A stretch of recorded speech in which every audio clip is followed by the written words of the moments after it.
Warning, this content may be disturbing to some audiences. Subscribe. If you dare. Do not message me if you're highly attractive because I don't deal with high maintenance women and I'm not your piggy bank. Hey everybody, welcome to ANECDOSED. People ask Reddit. Women of Reddit, what are things men write on their dating profiles that are instant deal breakers? Number 1. Commenter. I have seen so many guys put things like RIP Grandma June 2nd 2017. Yes, Tinder is totally the place to remember your deceased grandmother. Person B. Probably some guy hoping there's a pity lay out there somewhere. Like some cute girl will be browsing Tinder and be like, OMG. Big Truck 27's grandmother passed away this week. I should go comfort him with lots of sex. Number 2. Commenter. Anything that insinuates you're too good to be on, insert dating site here. If you were really too good for Tinder, you wouldn't be on Tinder. Person B. I don't even know why I'm on here, why you lying? This is so dumb, deleting soon. Add me on Snapchat at. My friends made me get this. Person C. I think part of this is a lack of individual creativity, but another part of it is this weird game we're all playing where we pretend online dating sites/apps still aren't totally normal things.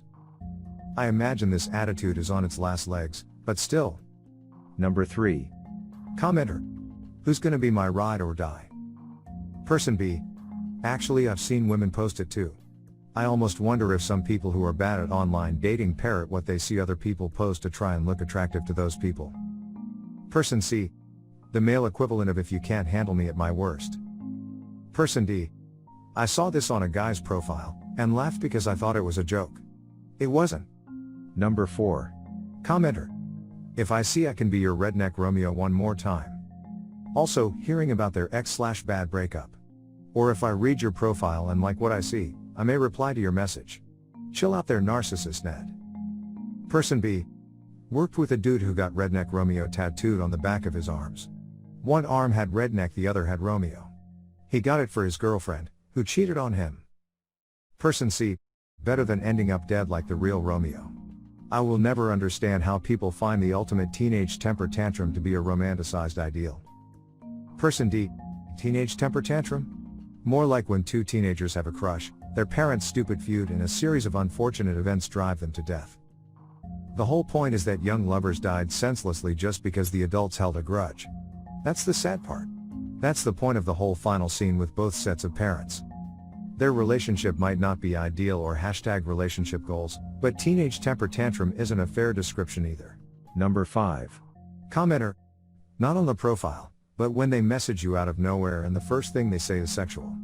I legitimately had a guy message me, I want to shoot in your mouth as a first message.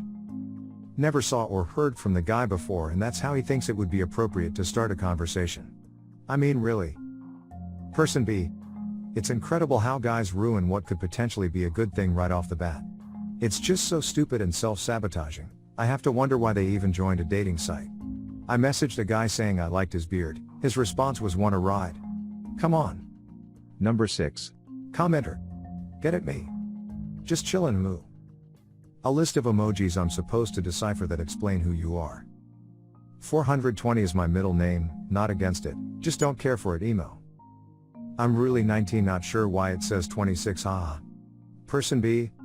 I've seen that last one a ton from women and I'm thinking it's because Tinder yanks your data from Facebook. So if you aged yourself up in order to make a Facebook account, i.e. an 11-year who said they were 13 or 14 so Facebook would let them create an account, that'll follow you to Tinder years down the line. If her profile says she's 22 but she's 20, I'll assume she created her FB account when she was in late elementary school like many of the kids I grew up with did. Long tangent, but I remember during some special assembly where we had a guest speaker talk to us about being safe online, and when he said none of you 6th graders are old enough to, but who has a Facebook account already? At least half my class put their hands up. I guess if you're older, like you were already in or past your teens when Facebook became popular, this doesn't happen to you all that much. Number 7. Commenter. Complaining about exes on the profile is a big deal breaker for me. Person B. It's such a big red flag. It shows insecurity, inability to move on, a likely inability to assume responsibility plus more. Person C. Or complaining about other women in the dating site. I've read stuff like women on dating site are shallow anyway. Or when they message you like you probably won't read this anyway, women never do. Just, don't complain about us to us. We don't know you. Person D. As if we want to be in the position of having to answer for the real or perceived wrongs of all women. What do they think will happen? Weird seduction technique. I also think it's not flattering when women do this too. How about we just don't make sweeping indictments against entire groups based on the actions of a few? Number 8. Commenter. Ask me. If you can't articulate that much about yourself, swipe left. Person B. I'd bet you dollars to donuts that's from someone being pressured in real time by some friend to get out there and find someone new. Just swipe left. It's what the guy actually wants folks to do. Number 9. Commenter. When guys take a picture of themselves where the camera is angled up at their face from their lap. Nothing is more unattractive than a guy's sudden double chin and uninterested glare. It's the worst angle for anyone. It's not the best way to show off your face, guys. Person B. Yeah, I don't understand the up the nostrils shot either. Person C. My theory is that guys are just generally more ashamed to take selfies so they don't hold the camera up as far because let's be real, that classic selfie arm thing feels really silly and girly. I only noticed this when I was taking a couple in my car the other day and they were all turning out like shit because I was afraid of someone seeing me, so I was holding my phone much lower than usual. Number 10. Commenter. My truck is the most important thing in the world by. Person B. I totally get the special bond a guy, or girl, can have with their vehicle, but if you think it's the most important thing in your life and you're gonna say that to girls you're trying to date, you're an idiot. Person C. Hate to say it, but in the deep south having a truck is legitimately a huge thing for many girls. And I'm not talking country hicks either. There are plenty of perfectly normal girls with just a southern upbringing who I know consider driving a truck either a big plus or an actual requirement for dating. Number 11. This is from a guy who messaged me about all the red flags on my profile. This is what he said.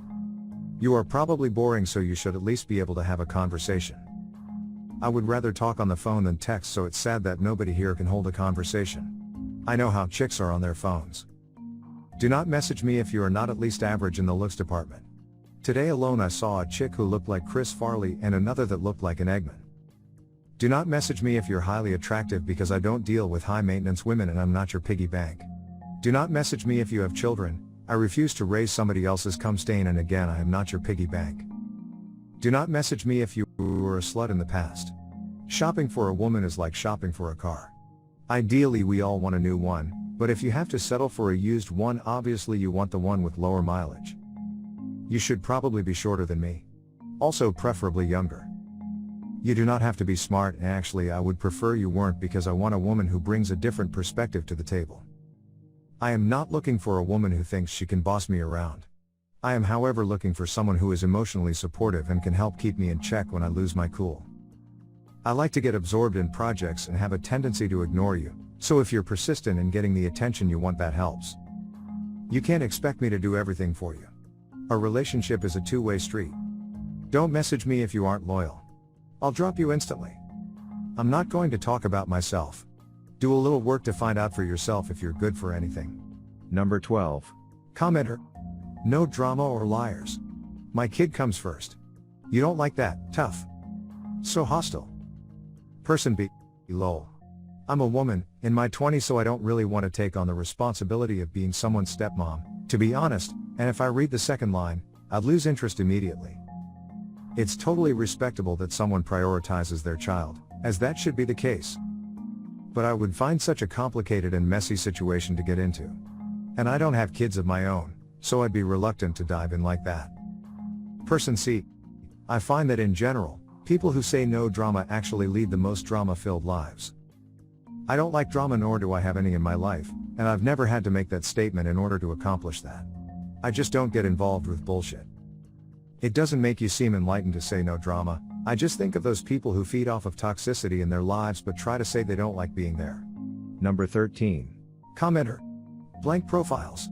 Profiles that make it clear you're deeply full of yourself. Ones with shirtless mirror photos. Person B. I'm usually kind of judgy about profiles because I put thought into mine. But I ended up giving a guy a chance who had a really bland, boring profile. It was like one sentence.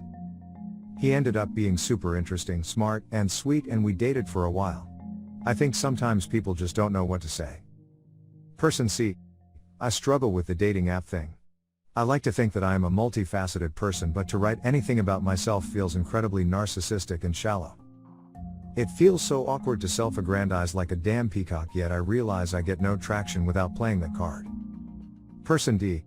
Have a friend who lives at the gym and openly admits being on gear. He 100% swears that ever since he put a shirtless picture of himself on Tinder he gets a lot more one-night stands. So I mean, if you're looking for wife material, maybe it's a bad idea. But if you have killer abs and you just want to sleep around, it might not be that bad of a tactic. Person E. I will never stop giving my husband hell for having a blank profile and heavily filtered pictures. I sat there looking over his profile for roughly 10 minutes before finally saying to hell with it and giving him a like, two things that were a pet peeve, and he managed to get a like out of me. Glad I broke my rule just once, but yay, he's never living that down. Number 14. Commenter. The shirtless pic of you in your bathroom mirror. The group picture with no indication of who you are. I'll assume you are the least attractive person in that picture and you're trying to use your more attractive friends to get me to click on your profile. Frequently that seems to be the case.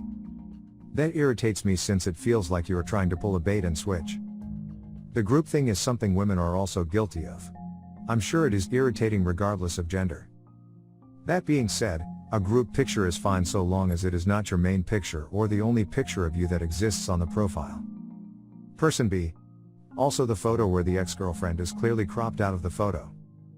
It can also be a picture they've taken with a sister or a friend, but for crying out loud you can't find/take a single photo featuring just yourself.